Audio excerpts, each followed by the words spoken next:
देखिए, जो दिल्ली में एमसीडी में 15 साल से बीजेपी सरकार है, कोई काम नहीं कर रही है जनता का। जो कांग्रेस है उसको मैं जनता से अपील करता हूं कि कांग्रेस को एमसीडी में लाइए।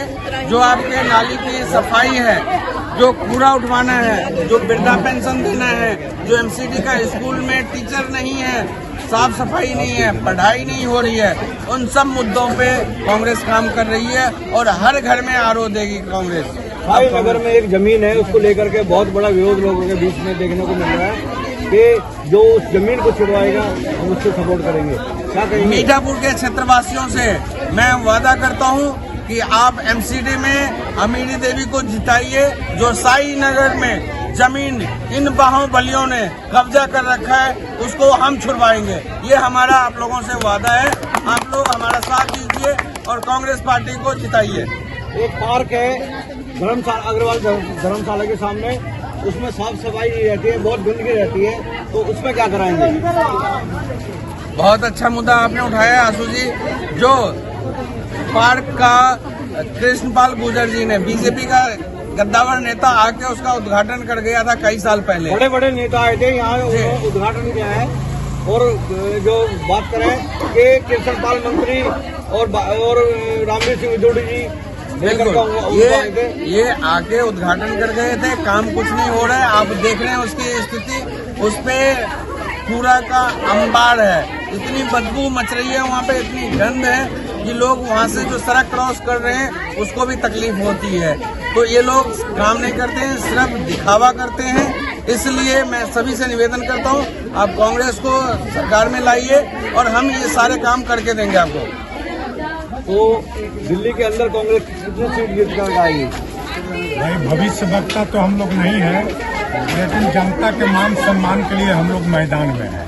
हमने काम किया है, आगे भी काम करेंगे।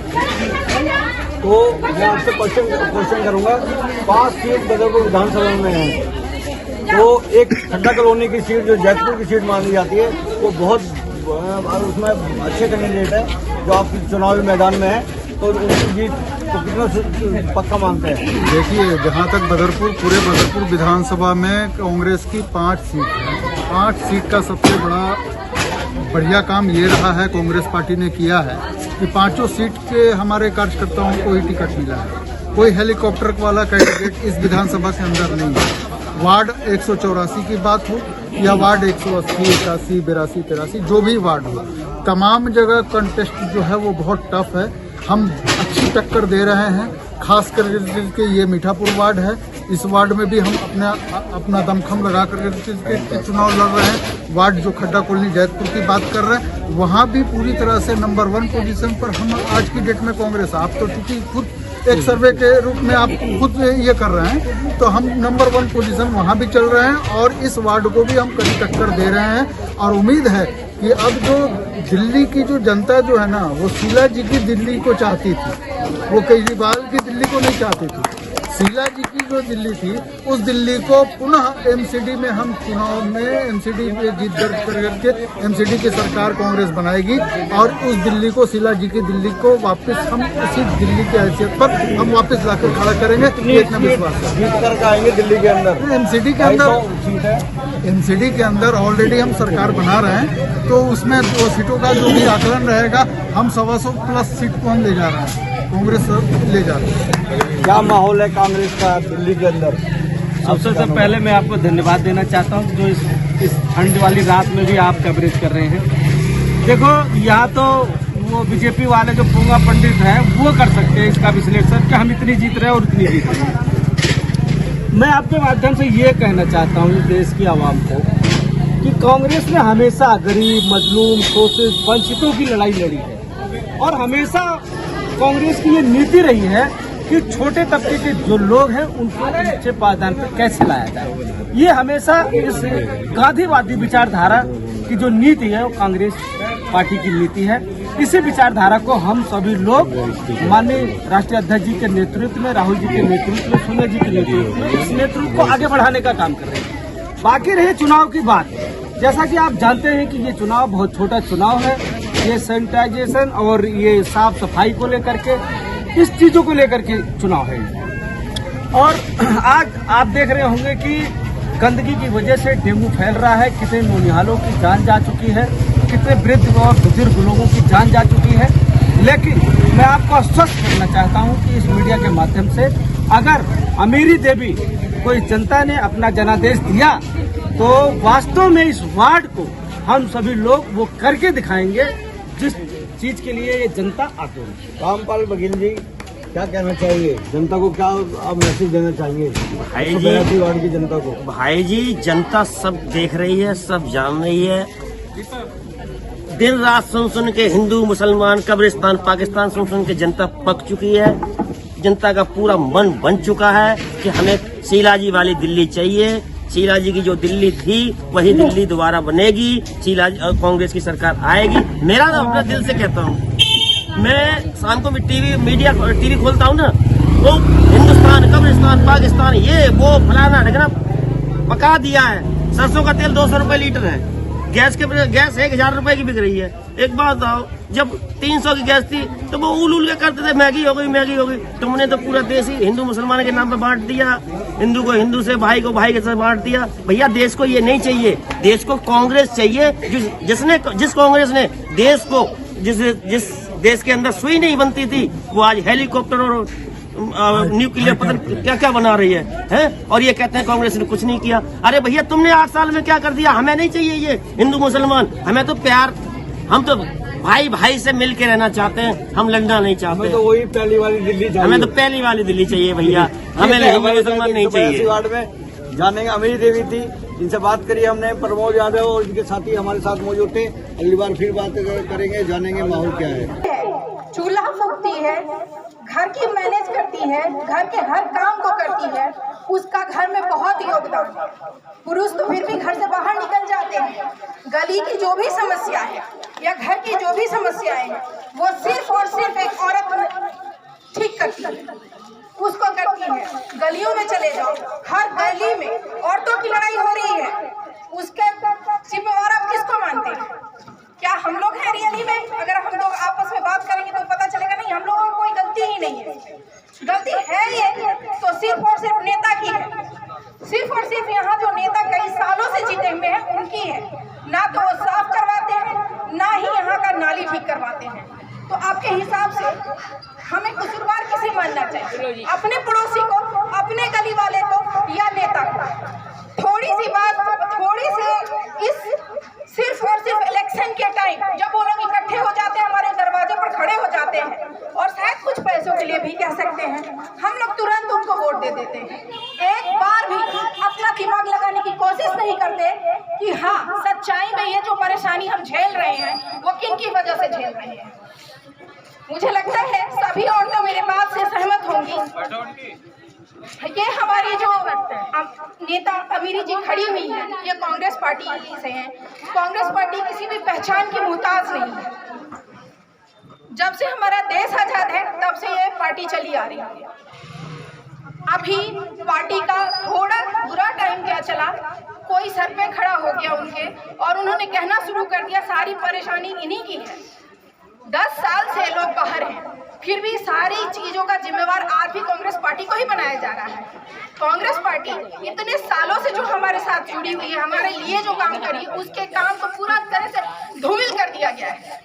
आप अगर दिल्ली के प्रोग्रेस की बात करोगे तो आप चले जाओ 20 साल पहले तो आपको पता चलेगा दिल्ली में हद से ज्यादा ट्रैफिक, कोई ब्रिज नहीं, हर जगह जाने आने की परेशानी। 2-2, 3-3 घंटा हम लोग लाइन में खड़े होते थे कि ट्रैफिक पास हो तो हम करें। ये सारा कुछ शीला दीक्षित का देन है जो इसी दिल्ली से खड़ी होकर जीती थी। उन्होंने चारों तरफ इतने अच्छे ब्रिज, पुल बना दिए कि आज हम इतने खुश हैं कि हर जगह से जाने आने की सुविधा हो गई है। चाहे किसी भी ब्रिज की बात ले लें, वहीं खेल के लिए देख लीजिए तो कितना अच्छा काम किया उन्होंने। लेकिन आज सारे बातों को, इन सारी चीजों को हटा करके और सिर्फ बात की जा रही है तो पप्पू बना दिया गया है। पप्पू बनाकर एक नाम दे दिया गया है। कोई बिल्कुल इस बात से इंटरेस्टेड नहीं है कि हाँ उसने कितना अच्छा काम किया था अपने वक्त में। इस बात से किसी को लेना देना नहीं है। हम उस बात को फोकस ही नहीं कर रहे हैं कि उसी के काल में पूरे हिंदुस्तान को कहां से कहां ले जाया गया।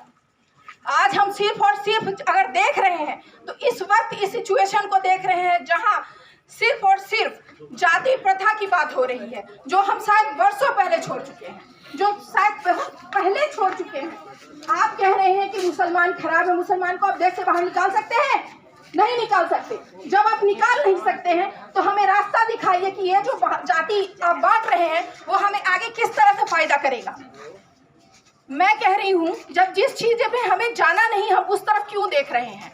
हमें अपने इस जो धर्मनिरपेक्ष पार्टी है उसके बातों को देखना चाहिए, जो धर्म के बारे में कोई बात नहीं करती, हमें उस पर फोकस करना चाहिए। हमें अपने नाली और यहाँ के सड़क के परेशानियों के बारे में फोकस करना चाहिए, ना कि दूसरे 10 साल 20 साल पहले कोई राजा था उसके बारे में बात कर रहे हैं। क्या फायदा उसके बारे में बात करके?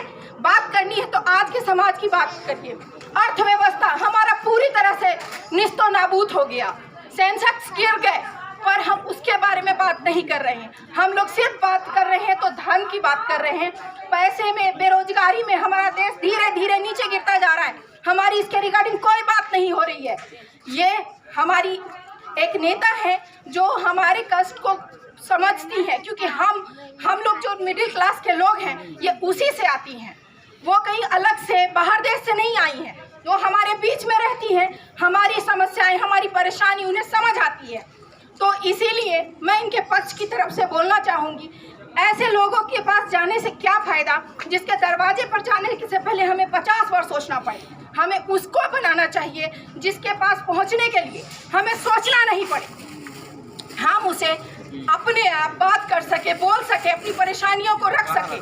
तो आप इन शब्दों के साथ सिर्फ मैं इतना कहूँगी, जब वोट देने जाएं इन सारी बातों पर गौर करें और उसके बाद ही वोट डालें। ये मेरी आप सबसे आग्रह है। बहुत बहुत शुक्रिया। आपको यह समझने की जरूरत है कि जो दूसरे पार्टियों के लोग जो आज लाखों लाख रुपए में अपना एक टिकट लेकर के आ रहे हैं, वह आपके बीच में गिरा कर के क्या काम करेंगे। इस चीज को आपको समझना है भाइयों बहनों। आज आपके इस वार्ड की जो प्रत्याशी कांग्रेस पार्टी ने जिनको बनाया है, अमीरी देवी जी, वह एक प्रवासी है, और प्रवासी नहीं बल्कि यहाँ की निवासी हैं, आपके बीच की हैं, आपके मोहल्ले की हैं, आपके समाज की हैं, आपके दुख दर्द में काम आने वाली हैं। आपको अगर किसी चीज की आधी रात को भी तकलीफ होगी तो कहीं दूसरी जगह आपको जाने की जरूरत नहीं होगी। आपको दूसरे प्रत्याशियों की तुलना इनसे जरूर एक बार करना होगा। आपको देखना होगा कि हम किसको वोट कर रहे हैं। आप वोट कांग्रेस को करने का अपना मन बनाइए। कांग्रेस ही एक ऐसी पार्टी है जो कि आज़ादी से लेकर के आज तक आपके हकों की लड़ाई को लड़ने के लिए वो हमेशा तत्पर रही है और हमेशा आपके लिए लड़ती आई है। और नहीं तो दूसरी पार्टियां जहां एक तरफ बीजेपी दूसरी अपनी तमाम हिंदुस्तान की जो आपकी संपत्ति हमारी संपत्ति है जिसको वो बेचने का काम कर रही है, एमसीडी में उगाही करने का काम करती है, एक लेंटर पड़ता है उसके लिए पैसे लेने का काम करती है, एक समरसीबल करता है उसके लिए पैसे लेने का काम करती है। इन तमाम भ्रष्टाचारियों को आपसे दूर करना आज के समय की मांग है। इसलिए समय के अभाव को देखते हुए मैं आप तमाम लोगों से पुरजोर निवेदन करता हूं कि आप लोग आने वाले 4 तारीख को कांग्रेस के बटन पर अपना मुहर लगाएं। धन्यवाद संचालक महोदय जी। आज की इस सभा में उपस्थित हमारे नेतागण और हमारे सामने विराजमान जनता जनार्दन के रूप में आज इस ठंड के रात में भी आप सभी लोग एकत्रित हुए हैं कांग्रेस को मिशन को आगे बढ़ाने के लिए, उनकी नीतियों को सुनने के लिए। आप सभी लोग वास्तव में धन्यवाद के पात्र हैं। मैं कहना चाहता हूं कि जिस तरीके से ये बीजेपी सरकार जो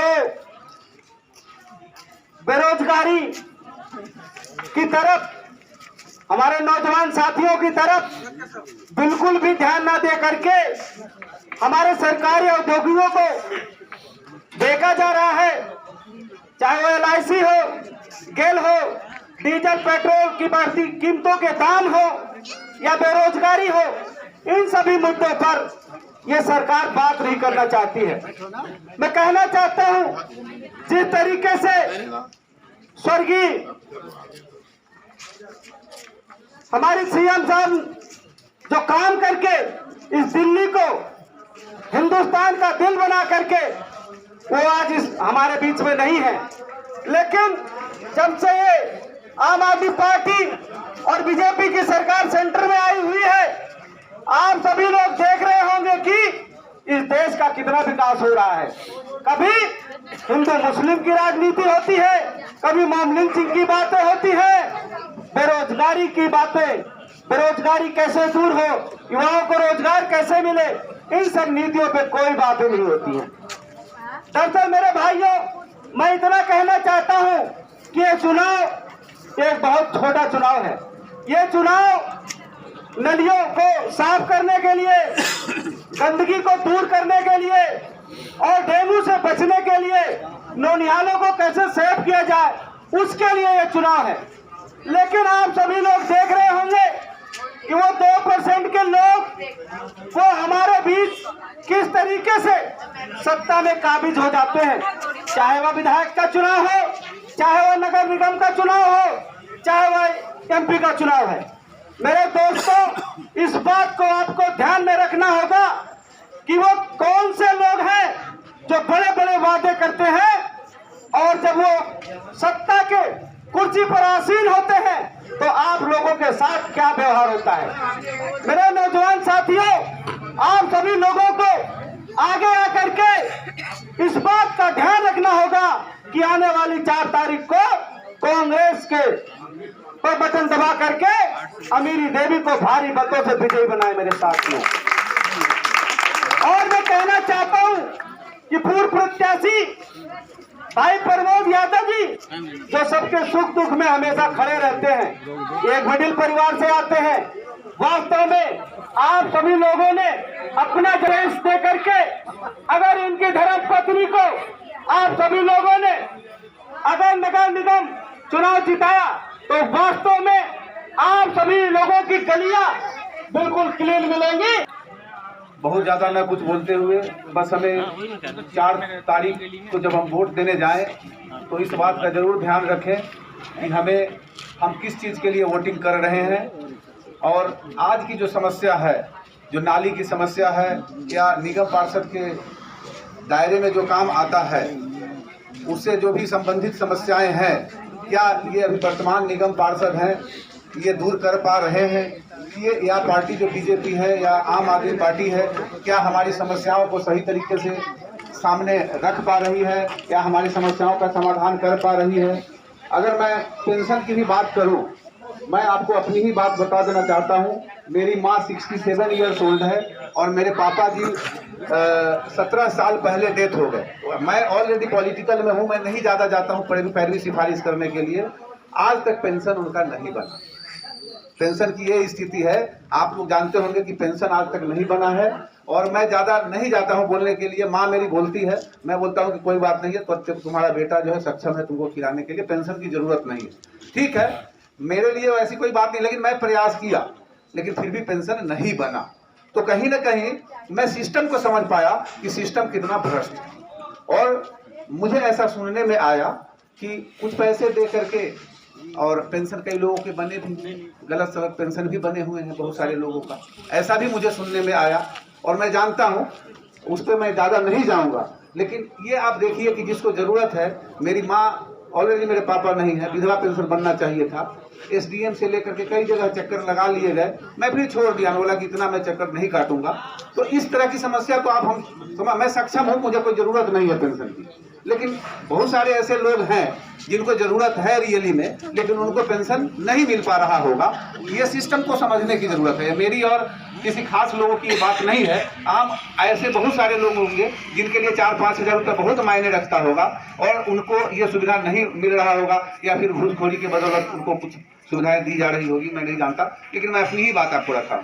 इस तरह की तमाम समस्याएं हैं जो ये सरकार ना तो आम आदमी पार्टी दूर कर पा रही है और ना ही बीजेपी की सरकार दूर कर पा रही है। पेंशन से संबंधित हो, चाहे नाली से संबंधित हो। जैसा कि अभी प्रमोद जी ने बताया कि नाली के लिए हम सभी ने प्राइवेट कूड़ा उठाने वाले को दे रखा है और मंथली हम लोग कुछ ना कुछ उनको पेमेंट करते हैं, जबकि ये कूड़ा उठाने का काम निगम पार्षद का है कि वो अपना, उनके लिए ऑलरेडी उनके कर्मचारी होते हैं जिनको पेमेंट मिलता है। ये सारे घोटालेबाजी चल रही है। इनको अगर आप बोल भी नहीं सकते हो, क्योंकि वो इतने ताकतवर हैं, वो इतने प्रभावशाली हैं कि हमारे और आपके जैसे लोगों को, हम लोग मिडिल क्लास से बाहर से जो आए हुए हैं, उनको बोलने की, हम लोग बोलने जाएंगे तो शायद हम लोग की बातों को सुना भी नहीं जाएगा और हमारे साथ दुर्व्यवहार भी हो सकता है। तो हम लोग अपनी इज्जत बचाने के लिए अपना जो भी होता है अपने ऊपर ही कष्ट ले लेते हैं, अपनी आर्थिक जो भी होती है सहयोग करके और कूड़े वाले को रख लिया या अपनी समस्याओं को खुद ही निदान कर लेते हैं, क्योंकि उनसे कौन बोलने जाए, कौन जाए बेइज्जती होने।